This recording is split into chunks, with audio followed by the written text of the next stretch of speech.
नमस्कार जय जगन्नाथ आम चैनल को आपण मानकु बहुत बहुत स्वागत। सांग माने आज मु आपण मानकु एक एपरी वृक्ष विषय रे कहिबाकु जाउछि जेउ वृक्ष को आपण रामनवमी दिन छुईबा द्वारा आपणकु साक्षात माँ लक्ष्मींकर कृपा प्राप्त होइथाए, जहा फल रे आपणक गृह रे केबे भी धन धान्य रे कमी होई न थाए। सांग माने एही भिडियोटी आपण मानक पई अत्यंत लाभदायक अटे, तेणु भिडियोटी को स्किप न करी शेष पर्यंत निश्चय देखंतु। तेबे सांग माने एपरी तीनोटी वृक्ष रहिछि जेउ वृक्ष को आपण जदि रामनवमी दिन छुई दियंती तेबे आपणकर समस्त मनस्कामना पूर्ण होइथाए। आपण माने गरीबरू धनी होइथांती एवं आपणक समस्त समस्यार समाधान मध्य होई जाइथाए। तेबे एही दिन सेही वृक्ष को यथा विधि पूजा अर्चना करिवार अछि। आपण माने जानती आम हिंदू शास्त्र रे वृक्षलता मानकु केते अधिक महत्व दिया जाइछि, कारण एही वृक्षलता गुड़िक आमर जीवन सहित अंगांगी भावरे जड़ित अटंती। एही वृक्ष रे देवादेवी मानकर बास होइथाए। आमे एही वृक्षलता गुड़िकु पूजा मध्य करिथाउ। एही वृक्षलता माने मध्य औषधीय रूप रे आम जीवन को रक्षा मध्य करिथांती।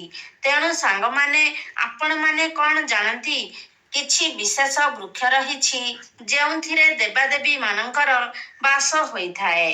एहा विज्ञान मध्य मानिछि जे वृक्षलता हेउछि आमर जीवन, कारण आमे बंचिबा पई जेउ अम्लजान दरकार करिथाउ ताहा आमे वृक्षलता मानक ठारू ही पाई थाउ।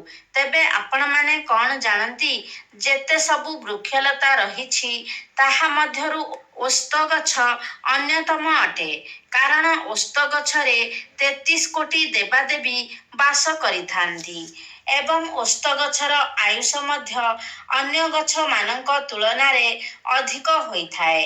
आपण माने जानती कि एही वृक्षलता माने आम पई केते उपकारी एवं उपयोगी अटंती। एही वृक्षलता ठारू आमे जीवन रे बंचिबा पई अनेक किछि जिनिस पाई थाउ। भगवान मध्य कहिछंती जे ओस्त गछरे मु प्रत्यक्ष बास करिथाए।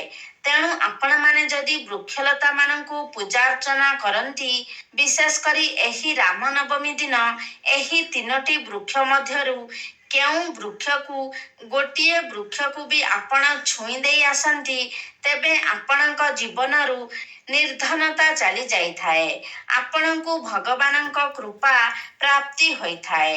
तेबे मु सेही तीनोटी वृक्ष विषय रे आपण मानकु कहिबाकु जाउछि एवं सेही वृक्ष को आपण रामनवमी दिन संध्या रे छुईकी आसीबार अछि। एहा सहित आपण जेतेबेले सेही वृक्ष पाखकु जाउछंती आपण निज सहित गोटिए कर्पूर एवं गोटिए लवंग नेई जिबार अछि। तापरे सेही वृक्ष तले आपणकु सेही सबु जिनिस जलाइबार अछि, माने लवंग आउ कर्पूर को जलाइबार अछि। आपणक जीवन रे जेते प्रकारर समस्या अछि एवं आपणक मन रे जेउ इच्छा अछि ताहाकु सेही वृक्ष तले प्रकाश करिबाकु हेबो, जहा फल रे आपण निर्धनतारु संपूर्ण रूप रे मुक्ति पाई परिबे। एहा सहित आपणकर समस्त मनस्कामना मध्य पूर्ण होइथाए। तेबे सांग माने वीडियो को संपूर्ण देखंतु एवं वीडियो को गोटे लाइक करी चैनल टी को सब्सक्राइब करी दियंतु एवं कमेंट बॉक्स रे जय माँ लक्ष्मी जय श्री राम निश्चय लिखंतु। सांग माने जदि आपण जेते भी टंका रोजगार कले मध्य ताहा आपण संचय करिबारे समर्थ होई पारु नाहंती, सेही टंका आपणकर कौनसी ना कौनसी बाटरे खर्च होई जाउछि किंबा आपणक जीवन रे समस्या सर्वदा लागी रहुछि जहार की समाधान होई पारुनी, तेबे एही उपायटी आपणकु सेही सबु किछिरु मुक्ति करि देई पारिबो, आपणक समस्त समस्यार समाधान देई पारिबो। सांग माने जदि ରାମନବମୀ ଦିନ ଆପଣ ସେହି ବୃକ୍ଷଗୁଡ଼ିକୁ ଛୁଇଁ ଦିଅନ୍ତି, ତେବେ ଆପଣଙ୍କ ଉପରେ ଯେତେ ପ୍ରକାରର ବି ଦୋଷ ଲାଗିଥାଏ, ସେହି ସବୁ ଦୋଷଗୁଡ଼ିକର ଖଣ୍ଡନ ହୋଇଯାଇଥାଏ। ତେବେ ସାଙ୍ଗମାନେ, ପ୍ରଥମେ ହେଉଛି ପାରିଜାତ ଗଛ। ଆପଣମାନେ କ'ଣ ଜାଣନ୍ତି ଯେ ଏହି ପାରିଜାତ ଗଛ ସମୁଦ୍ର ମନ୍ଥନ ସମୟରେ ଉତ୍ପନ୍ନ ହୋଇଥିଲା ଏବଂ ଏହି ଗଛଟିକୁ ଦେବରାଜଙ୍କର ନନ୍ଦନବନରେ ସ୍ଥାପିତ କରାଯାଇଥିଲା ଏବଂ ମାନବ ଜାତିର କଲ୍ୟାଣ ଉଦ୍ଦେଶ୍ୟରେ ଭଗବାନ ଶ୍ରୀକୃଷ୍ଣ ଏହି ଗଛଟିକୁ ପୃଥିବୀକୁ ଆଣିଥିଲେ, ଆମର ଧରାଧାମକୁ ଆଣିଥିଲେ। ଏପରି ମାନାଯାଏ ଯେ ମଣିଷର ଯେତେ ପ୍ରକାରର ଚିନ୍ତା ଥିଲେ ବି, ସେ ଯେତେ ପ୍ରକାରର ମାନସିକ ଚିନ୍ତାରେ ଥିଲେ ବି, ଯଦି ସେହି ବୃକ୍ଷଟିକୁ ଛୁଇଁ ଦିଏ, ତେବେ ତାହାର ଚିନ୍ତାଗୁଡ଼ିକ ଧୀରେ ଧୀରେ କମି ଯାଇଥାଏ। ତେବେ ଆପଣ ରାମନବମୀ ଦିନ ଘିଅର ଦୀପ ନେଇ ସେହି ବୃକ୍ଷ ମୂଳକୁ ଯାଆନ୍ତୁ ଏବଂ ସେହି ବୃକ୍ଷ ମୂଳରେ ଘିଅର ଦୀପଟିକୁ ଜଳାନ୍ତୁ। ଯଦି ଆପଣ ଘିଅର ଦୀପ ଜାଳି ପାରୁନାହାନ୍ତି, ତେବେ ଆପଣ ତେଲର ଦୀପ ମଧ୍ୟ ଜାଳିପାରିବେ। ତାହା ସୋରିଷ ତେଲ ଏବଂ ରାଶି ତେଲର ଦୀପ ଆପଣ ଜାଳିପାରିବେ। ତାପରେ ସେହି ବୃକ୍ଷ ମୂଳରେ ଆପଣ ଏକ ଲବଙ୍ଗ ଏବଂ ଏକ କର୍ପୂର ରଖି ନିଜର ମନସ୍କାମନାକୁ, ନିଜର ସମସ୍ୟାକୁ ବୃକ୍ଷ ଦେବତାଙ୍କୁ ପ୍ରକାଶ କରନ୍ତୁ ଏବଂ ସେହି ବୃକ୍ଷଙ୍କ ନିକଟରେ ପ୍ରାର୍ଥନା କରନ୍ତୁ ଯେ, ହେ ବୃକ୍ଷରାଜ, ଏହି ବୃକ୍ଷ ଭିତରେ ବାସ କରୁଥିବା ଦେବାଦେବୀ ଗଣ, ମୋର ମନସ୍କାମନାକୁ ଆପଣ ପୂର୍ଣ୍ଣ କରନ୍ତୁ। ମୋ ଜୀବନରେ ଚାଲୁଥିବା ସମସ୍ୟାଗୁଡ଼ିକର ସମାଧାନ କରିଦିଅନ୍ତୁ। ତାପରେ ଆପଣ ସେହି ବୃକ୍ଷକୁ ଛୁଅଁନ୍ତୁ ଏବଂ ସେହି ବୃକ୍ଷ ନିକଟରେ ଲହୁଣୀର ଭୋଗ ଲଗାନ୍ତୁ, କାରଣ ଏହି ବୃକ୍ଷରେ ଭଗବାନ ବିଷ୍ଣୁଙ୍କ ସହିତ ମାତା ଲକ୍ଷ୍ମୀ ମଧ୍ୟ ବାସ କରିଥାନ୍ତି। ତେବେ ଆପଣ ସେହି ଗଛକୁ ଛୁଇଁ ନିଜର ମନସ୍କାମନାକୁ ପ୍ରକାଶ କରନ୍ତୁ। ସେହି ଗଛକୁ ପ୍ରଭୁ ଶ୍ରୀକୃଷ୍ଣଙ୍କର ସ୍ୱରୂପ ବୋଲି ମାନାଯାଇଥାଏ, କାରଣ ପ୍ରଭୁ ଶ୍ରୀକୃଷ୍ଣ ମାନବ ଜାତିର କଲ୍ୟାଣ ନିମନ୍ତେ ସ୍ୱର୍ଗପୁରରୁ ଏହି ବୃକ୍ଷକୁ ଆଣି ଧରାଧାମରେ ସ୍ଥାପିତ କରିଥିଲେ ଏବଂ ଏପରି କରିବା ଦ୍ୱାରା ଆପଣଙ୍କ ଉପରେ ଲାଗିଥିବା ସମସ୍ତ ଦୋଷଗୁଡ଼ିକ ଖଣ୍ଡନ ହୋଇଥାଏ ଏବଂ ଯଦି ଆପଣଙ୍କ ଉପରେ କୌଣସି କୁଗ୍ରହମାନଙ୍କର ଦଶା ଚାଲିଥାଏ, ଆପଣଙ୍କ କୁଣ୍ଡଳୀରେ କୌଣସି ଗ୍ରହ କୌଣସି ଖରାପ ସ୍ଥିତିରେ ଥାଆନ୍ତି କିମ୍ବା ଦୁର୍ବଳ ସ୍ଥିତିରେ ଥାଆନ୍ତି, ତାହା ମଧ୍ୟ ଠିକ୍ ହୋଇଯାଇଥାଏ ଏବଂ ଆପଣଙ୍କୁ ନବଗ୍ରହର ମଧ୍ୟ ଶୁଭ ଫଳ ପ୍ରାପ୍ତ ହୋଇଥାଏ। ଦ୍ୱିତୀୟରେ ହେଉଛି ବେଲଗଛ। ସାଙ୍ଗମାନେ, ବେଲଗଛକୁ ମାତା ପାର୍ବତୀଙ୍କର ସ୍ୱରୂପ ବୋଲି ମାନାଯାଏ।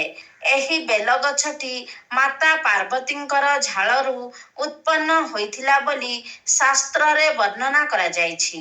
ସ୍କନ୍ଦ ପୁରାଣରେ ଏହା ଉଲ୍ଲେଖ ଅଛି ଯେ ବେଲଗଛର ପତ୍ରରେ ଭଗବାନ ଶିବ ଶଙ୍କର ଏବଂ ବେଲଗଛର ଡାଳରେ ମାତା ପାର୍ବତୀ ଏବଂ ବେଲଗଛର ମୂଳରେ ବା ଚେରରେ ଭଗବାନ ବ୍ରହ୍ମା ବାସ କରିଥାନ୍ତି, ଭଗବାନ ବିଷ୍ଣୁ ବାସ କରିଥାନ୍ତି। ଏପରି ମାନ୍ୟତା ଅଛି ଯେ ଯଦି ରାମନବମୀ ଦିନ ସନ୍ଧ୍ୟା ସମୟରେ ବେଲଗଛ ମୂଳରେ ଘିଅର ଦୀପ ଜଳାଉଛନ୍ତି, ତେବେ ଏହା ଆପଣଙ୍କୁ ଅତ୍ୟନ୍ତ ଶୁଭ ଫଳ ପ୍ରଦାନ କରିଥାଏ। ଏମିତି କରିବା ଦ୍ୱାରା ଆପଣଙ୍କ ଗୃହ ଧନଧାନ୍ୟରେ ପୂର୍ଣ୍ଣ ହୋଇଯାଇଥାଏ। ଆପଣଙ୍କର ଯେତେ ସବୁ ଆର୍ଥିକ ସମସ୍ୟା ରହିଥାଏ, ସେହିଗୁଡ଼ିକର ସମାଧାନ ହୋଇଯାଇଥାଏ ଏବଂ ବିଶେଷ କରି ଆପଣଙ୍କୁ ଭଗବାନ ଶିବ ଶଙ୍କରଙ୍କର ବିଶେଷ କୃପା ପ୍ରାପ୍ତ ହୋଇଥାଏ। ଆପଣ ସେହିଦିନ ଏହି ବୃକ୍ଷକୁ ଛୁଇଁବା ଦ୍ୱାରା ଆପଣଙ୍କର ସମସ୍ତ ପାପ କ୍ଷୟ ହୋଇଯାଇଥାଏ। ତେବେ ସେହିଦିନ ମଧ୍ୟ ଆପଣଙ୍କୁ ବେଲଗଛ ମୂଳରେ ସନ୍ଧ୍ୟା ସମୟରେ ଏକ ଘିଅର ଦୀପ ପ୍ରଜ୍ୱଳନ କରିବାର ଅଛି ଏବଂ ତା ମୂଳରେ ଲହୁଣୀ ଭୋଗ ମଧ୍ୟ ଲଗାଇବାର ଅଛି ଏବଂ ଭଗବାନଙ୍କୁ ଏହା ପ୍ରାର୍ଥନା କରିବାର ଅଛି ଯେ ଆପଣଙ୍କ ଜୀବନରେ ଚାଲିଥିବା ସମସ୍ତ ସମସ୍ୟାଗୁଡ଼ିକର ସମାଧାନ ହୋଇଯାଉ ଏବଂ ଆପଣଙ୍କର କୌଣସି ମନସ୍କାମନା ରହିଛି, ତେବେ ସେହି ମନସ୍କାମନାଟି ମଧ୍ୟ ପୂର୍ଣ୍ଣ ହୋଇଯାଉ। ତେବେ ଆପଣଙ୍କୁ ସେହି ବୃକ୍ଷକୁ ଛୁଇଁ ଆପଣଙ୍କ ନିଜ ମନରେ ଚାଲିଥିବା ସମସ୍ତ କଥାକୁ ପ୍ରକାଶ କରିବାର ଅଛି। ଆପଣଙ୍କର ଯେଉଁ ମନସ୍କାମନା ରହିଛି ଏବଂ ଆପଣଙ୍କ ଜୀବନରେ ଯେକୌଣସି ପ୍ରକାରର ସମସ୍ୟା ରହିଛି ସେସବୁ ଆପଣଙ୍କୁ ସେହି ଗଛକୁ ଛୁଇଁ ଗଛର ନିକଟରେ ପ୍ରକାଶ କରନ୍ତୁ। ତାପରେ ଆପଣ ସେହି ଗଛ ମୂଳରେ ଗୋଟାଏ କର୍ପୂର ଜଳାଇ ତା ଉପରେ ଗୋଟାଏ ଲବଙ୍ଗକୁ ପକାଇ ଦିଅନ୍ତୁ। ତାପରେ ଆପଣ ଏକ ଦୁଦୁରା ଫୁଲ ଏବଂ ଦୁଦୁରା ଫଳକୁ ବେଲଗଛ ମୂଳରେ ଅର୍ପଣ କରି ଭଗବାନଙ୍କୁ ପ୍ରାର୍ଥନା କରନ୍ତୁ ଯେ ହେ ବୃକ୍ଷରାଜ, ମୁଁ ଆପଣଙ୍କୁ ଦୁଦୁରା ଫୁଲ ଏବଂ ଦୁଦୁରା ଫଳ ଅର୍ପଣ କରୁଛି। ଆପଣ ଏହାକୁ ସ୍ୱୀକାର କରନ୍ତୁ। ଏହିପରି କରିବା ଦ୍ୱାରା ଯଦି ଆପଣଙ୍କ କୁଣ୍ଡଳୀରେ ଶନି ଏବଂ ରାହୁଙ୍କର ଏପରି କିଛି ସ୍ଥିତି ଅଛି ବା ତାଙ୍କର ଦୋଷ ଲାଗିଛି ତେବେ ତାହାର ଖଣ୍ଡନ ହୋଇଯାଇଥାଏ ଏବଂ ଆପଣଙ୍କ ଉପରେ ଯଦି ପିତୃ ଦୋଷ ଲାଗିଥାଏ ତେବେ ମଧ୍ୟ ଆପଣଙ୍କ ଉପରୁ ସେହି ଦୋଷଟି କଟି ଯାଇଥାଏ। ଶାସ୍ତ୍ରରେ ବର୍ଣ୍ଣନା ଅଛି, ଯଦି ଆପଣ ରାମନବମୀ ଦିନ କ୍ଷୀରରେ ମିଶ୍ରି ମିଶାଇ ବେଲଗଛ ମୂଳରେ ଅର୍ପଣ କରନ୍ତି ତେବେ ଏହାକୁ ଅତ୍ୟନ୍ତ ଶୁଭ ବୋଲି ମାନାଯାଇଥାଏ ଏବଂ ଆପଣଙ୍କୁ ମା ଲକ୍ଷ୍ମୀଙ୍କର ବିଶେଷ କୃପା ପ୍ରାପ୍ତ ହୋଇଥାଏ, ଯାହାଫଳରେ କି ଆପଣଙ୍କ ଜୀବନରେ କେବେ ବି ଧନ ଧାନ୍ୟର ଅଭାବ ହୋଇନଥାଏ। ଆପଣ ଯଦି ଚାହିଁବେ ଏହି ଉପାୟଟିକୁ ନିମ୍ବ ଗଛ ମୂଳରେ ମଧ୍ୟ କରିପାରିବେ। ଆପଣ ମଧ୍ୟ ଜାଣନ୍ତି ନିମ୍ବ ଗଛରେ ମଧ୍ୟ ଭଗବାନଙ୍କର ବାସ ଥାଏ।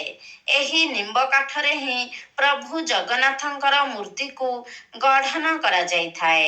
ନିମ୍ବ ଗଛରେ ମା ଲକ୍ଷ୍ମୀଙ୍କର ବାସ ହୋଇଥାଏ ଏବଂ ସମସ୍ତ ଦୈବୀ ଶକ୍ତି ମଧ୍ୟ ନିମ୍ବ ଗଛରେ ବାସ କରିଥାନ୍ତି।